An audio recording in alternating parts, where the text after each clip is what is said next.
In today's video, I'm going to teach you how to fix the Microsoft Store error encountered issue on Windows 11 and 10 in just a few simple steps. This can be a frustrating issue, but I'll guide you through a straightforward process that should take no more than 5 minutes. Let's dive in. First, you want to begin by clicking on the Start menu. This is the button located at the bottom left corner of your screen, represented by the Windows logo. Clicking on it will reveal various options and menus. Next, from the menu that appears, select Settings. This option is generally symbolized by a gear icon, and it allows you to customize and adjust different aspects of your Windows operating system. Once you are in the Settings menu, look for the Apps section.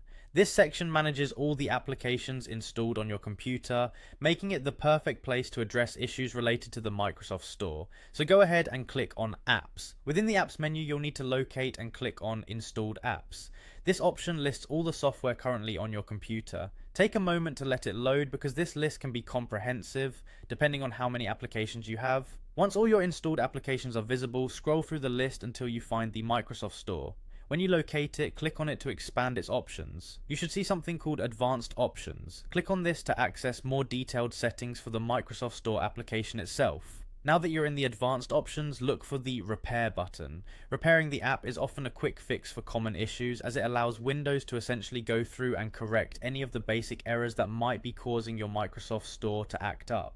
Click on the Repair option and let Windows handle the rest. It will attempt to fix any underlying problems without altering the app's data, so you shouldn't lose any personal information stored by the app itself. And that's it. Give your computer a moment to complete the repair process. Once that's done, try opening the Microsoft Store again. With any luck, you'll find that the error encountered message has disappeared. Thanks for joining me today as we navigated through these simple steps to troubleshoot the Microsoft Store on your Windows 11 or 10 computer. Remember, technology can sometimes act up, and knowing these small fixes can be a real lifesaver. If you found this guide helpful, be sure to check out our other troubleshooting videos. Until next time, happy computing.